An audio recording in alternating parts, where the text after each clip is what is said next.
Alors, il est presque indécent pour moi de prendre la parole après un discours pareil.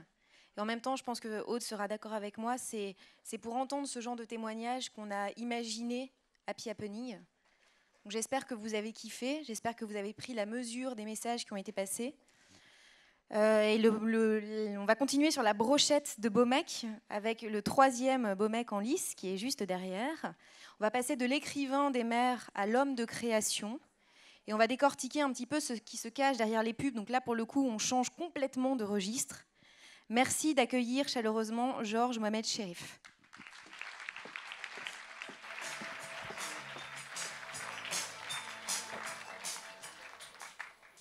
Bonjour.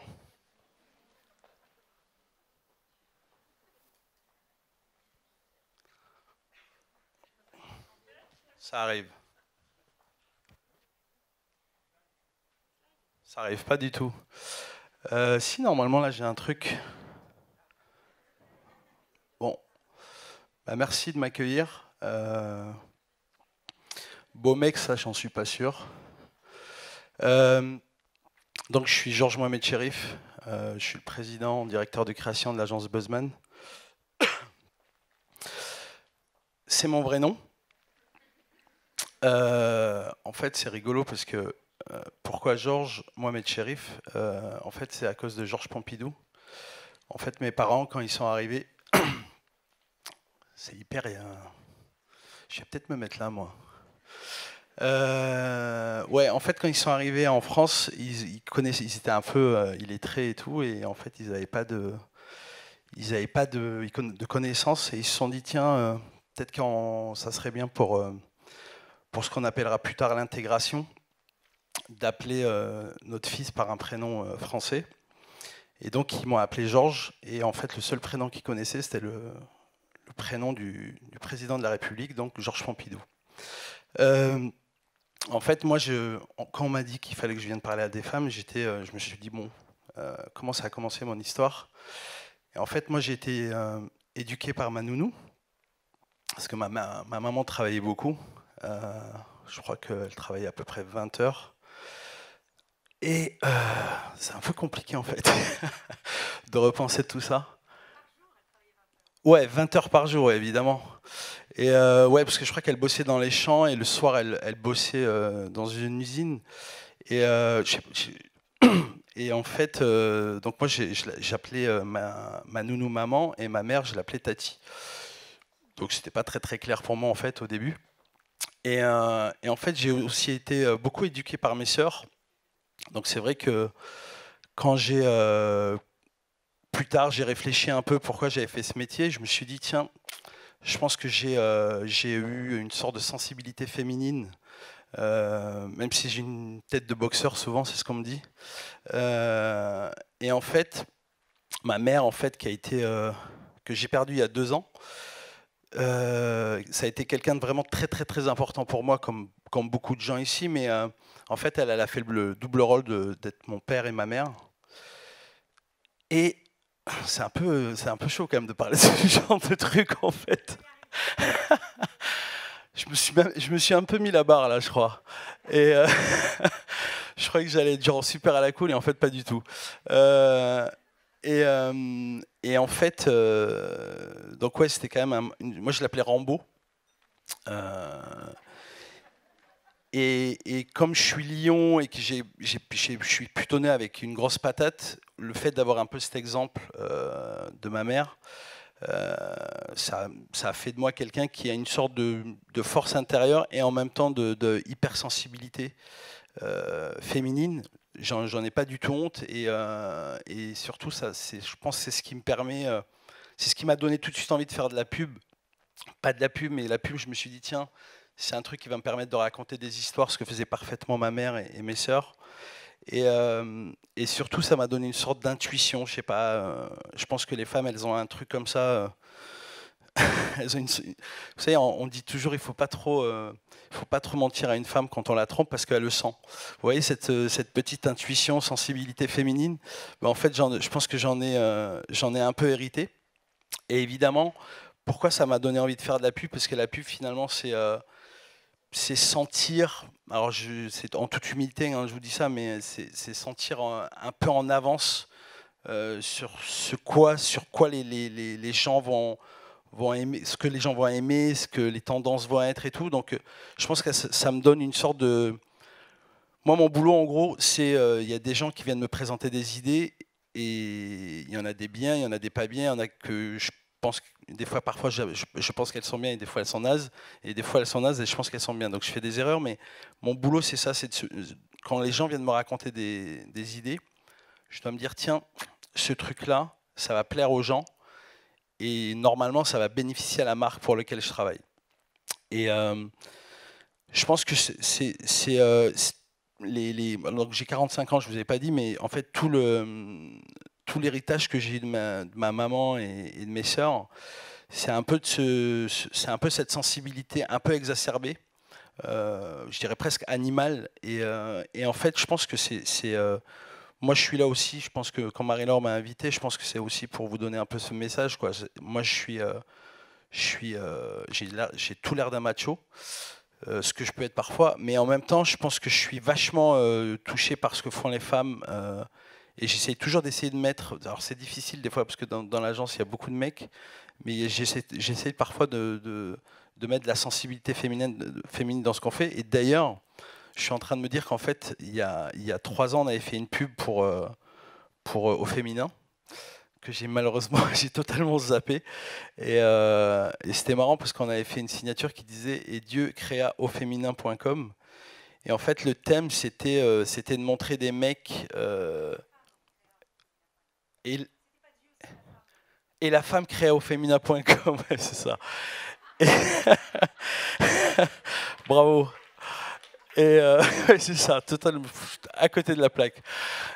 Et en fait, les films étaient assez rigolos. En fait, c'était des mecs qui parlaient des sujets qui touchent les femmes. Donc, par exemple, il y avait le col de l'utérus. Et il y avait un mec qui disait ah oui, il parlait à une femme comme ça, il disait ouais, le col de l'utérus, ouais.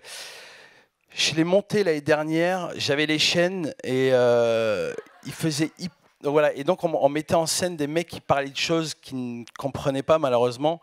Donc je me rappelle, il y avait aussi il y avait la montée de lait qui était très drôle. Et le mec disait ouais, la montée de lait, ouais, non, moi aussi j'ai ce problème-là, mais bon, moi maintenant je me fais plus chier, je me fais livrer, et c'est cool. Et donc c'était ça, on montrait, c'était assez mignon par rapport, parce que c'était le regard des hommes sur certains sujets. Et évidemment, on est des nazes parce qu'il y a plein de sujets qu'on croit connaître, et des fois on fait croire qu'on les connaît, et évidemment on les connaît pas. Et ça mettait en exergue effectivement qu'il y avait plein de sujets. Genre, je me rappelle, il y avait une affiche qui était un frottis selon Alexandre, et c'était juste un mec qui se frottait, qui se frottait genre lors d'un slow. Bref, voilà. Donc une contraction, et c'était bien, c'était un mec qui faisait... ça s'était bien marré. Et donc, effectivement, quand Marie-Laure m'a demandé de venir, je me suis dit, tiens, c'est quoi le dernier truc que j'ai vu sur les femmes qui m'a vraiment foutu qui m'a vraiment... Parce que moi, j'adore chialer, en fait. Je trouve... Non, c'est vraiment... Je sais quoi le truc qui m'a foutu les larmes ou la chair de poule, quoi.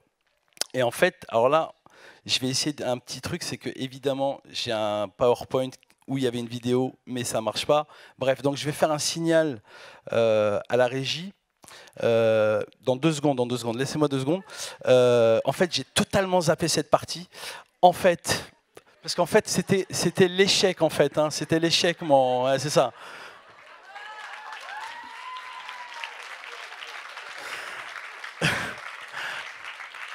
Tout va bien.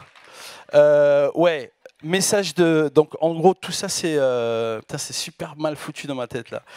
Le message, c'est quoi? Je me suis fait virer de chez Publicis. Et en fait, je me suis arrêté pendant 2 ans. J'ai bien fêté, j'ai bu beaucoup de champagne, je me suis ruiné. J'avais beaucoup d'argent et j'ai tout perdu. Et en fait, un jour, je me suis dit, merde, il faut que je retrouve un peu de pognon parce qu'il faut que je vive, quoi. Et en fait, j'ai créé une agence qui s'appelle Buzzman. Je vous conseille d'aller voir, d'aller sur notre site. et en fait, c'était le début du digital. Moi, j'avais regardé pendant les 2 ans, comme j'avais rien à foutre, je suis allé sur Internet et je me suis dit, tiens, ils ont l'air de se marrer aux États-Unis avec Internet. Et donc, j'ai créé l'agence. Et au début, je pourrais raconter une autre histoire en disant, ouais, j'étais hyper visionnaire, c'est pas vrai. En fait, c'était juste pour me marrer. Et il s'avère que le digital, ça a pris la taille que ça a aujourd'hui. Et donc, j'ai créé cette agence Buzzman où, en gros, on s'occupe du digital, des campagnes interactives. Je ne sais pas si vous avez vu les campagnes qu'on a pu faire pour Tipex, etc., etc. Donc, on est en train de me dire qu'il va falloir que je finisse. Et donc, je me dis, comme je vous disais tout à l'heure, je me disais l'échec. Moi, je me suis fait virer de chez Publicis et aujourd'hui, on essaie de me faire croire que j'ai une des plus belles agences de Paris, ce qui est peut-être vrai. Mais en fait, si je ne m'étais pas fait virer de chez Publicis, j'aurais jamais créé Buzzman. C'est ça le message que je voulais vous donner. Et en fait, il ne faut jamais lâcher l'affaire, jamais. Donc moi, le message que je vous donne cet après-midi, c'est ça, c'est vous êtes des femmes, mais moi, vu ma gueule et vu mon nom, c'était pas gagné. Donc je pense qu'il faut pas que vous lâchiez sur ce genre de truc. Et donc, moi, je voulais vous montrer une vidéo. Donc, si on peut lancer la première vidéo, c'est un truc qu'on vient de faire sur la place des femmes. Et on s'est dit, tiens, comment on va faire ? On va parler d'un produit. Comment on va parler d'un produit qui s'adresse aux femmes ? Et on va utiliser un truc qui soit un peu de la gueule des hommes. Si on peut y aller, Wiz. -7. -7%. Messieurs, nous risquons l'OPA. Une OPA? S'il vous plaît. Completely ridiculous. Pourquoi pas une PEG tant que vous y êtes? Pardon, mais Hop, on fait un margin call et on n'en parle plus. Ou une FPI, tiens. vous permettez. appeler New York. Monsieur, j'ai l'impression. Bien quand même, plus 32% d'ADP. Appelez New York. Messieurs, je vous en prie. On va prendre nos ailes, on va se gaver. 32% d'ADP, c'est la We are gonna get filthy. Vous voulez voir une photo de ma chatte?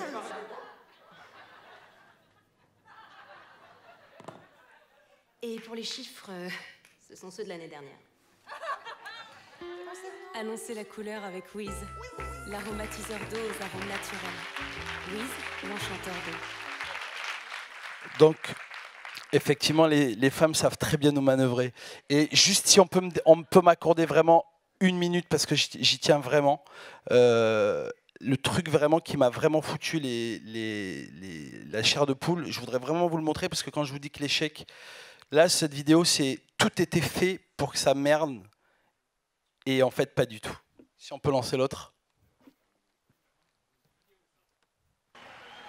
Floria Gay qui va prendre le bâton pour la France sur les Russes aussi. Zikovac qui vient attaquer la Russe, là ils ont fini fort, les Russes et les Ukrainiennes. La France est 4e, il y a du trafic, elle a perdu un peu de temps Floria, ça va être dur. Ça va être très dur parce que le podium est dessiné là-bas. Ouais, c'est les 3 favoris devant. Ouais, et il n'y aura pas de podium pour le 4x4 français parce que là on revient pas. Les Russes, l'Ukraine et la Grande-Bretagne. C'est vrai qu'il y a eu un problème dans le trafic et que Floria a perdu du temps. Et on va regarder la bagarre entre l'Ukraine et la Russie, avec toujours la possibilité pour Adéoyer, alors que Floria donne tout ce qu'elle a, mais malheureusement, ce sera pas suffisant. Ah, ça revient fort, elle revient fort.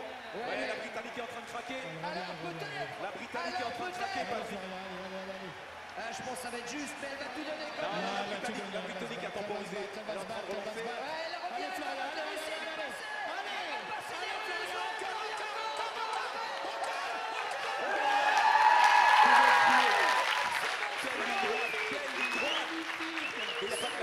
Quel 400 mètres, quel 400 mètres.